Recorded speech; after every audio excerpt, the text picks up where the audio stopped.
today I'll be presenting a piece named Let the Kids Play. In the summer of 2014, I was 13, my brother was 11, and most of that summer we spent it dodging bullets. Plastic bullets. You see, most of the white kids in my neighborhood, they had these airsoft guns, and almost every single time we went out to play, they would shoot us. But whenever we asked our parents if we could have some airsoft guns, the look on their face said it all. It said, absolutely not. Yeah, no, that was it. You see, we were the only black kids on our block, and my parents, they knew what that meant. Later on that year, November 22nd, 2014, Tamir Rice was gunned down in a park by Officer Timothy Bowman while holding an airsoft gun. He was only 12 years old, but the police department described him as a criminal, a thug, a 12-year-old boy in an adult body. And this is what my parents feared.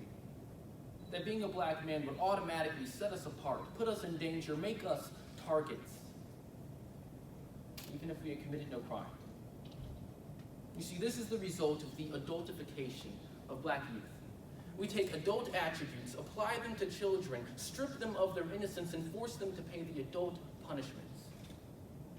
Essentially, the adultification of black children contributes to a false narrative that all black youth's transgressions are intentional, malicious, and malignant rather than what they really are: mistakes. You see, whenever we strip a child of their innocence, we take away the luxury of that child being able to make mistakes and learn from them, and that is an essential part of childhood. Our children aren't allowed the opportunity to fully develop, and sadly, many of them may never get the chance to. You see, at its core, adultification is a facet of coded racism, where people will sometimes subconsciously assume the worst of you because of your race.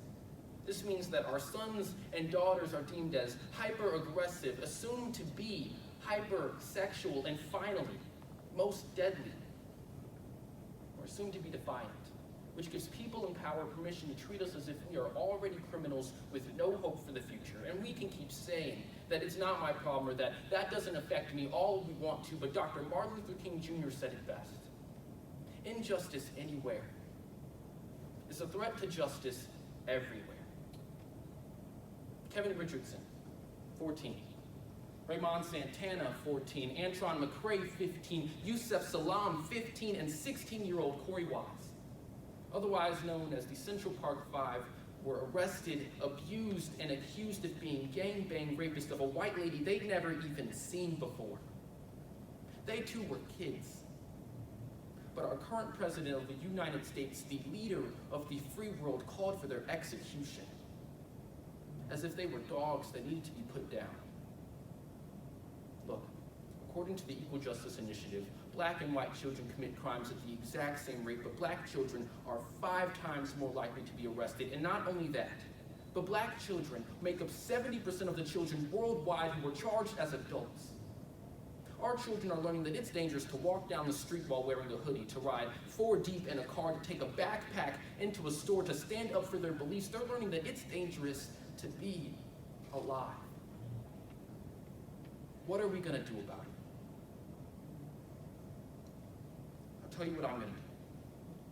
I'm going to go back to my community, and I'm going to continue to volunteer at, donate to, and found organizations that make it their mission to provide black children with a safe space to be able to grow, to learn about themselves and the world around them. Look, we all have to be a part of the growing, the guiding, the mentoring, the supporting that our black children need to be able to grow into the beautiful, strong, confident adults they were meant to be. Because in a world that does not care about our children, it is imperative that we do. Look, black children deserve to have childhoods. They deserve to be able to be free and innocent. They deserve to be able to make mistakes and learn from them without having fear. Black children are not criminals.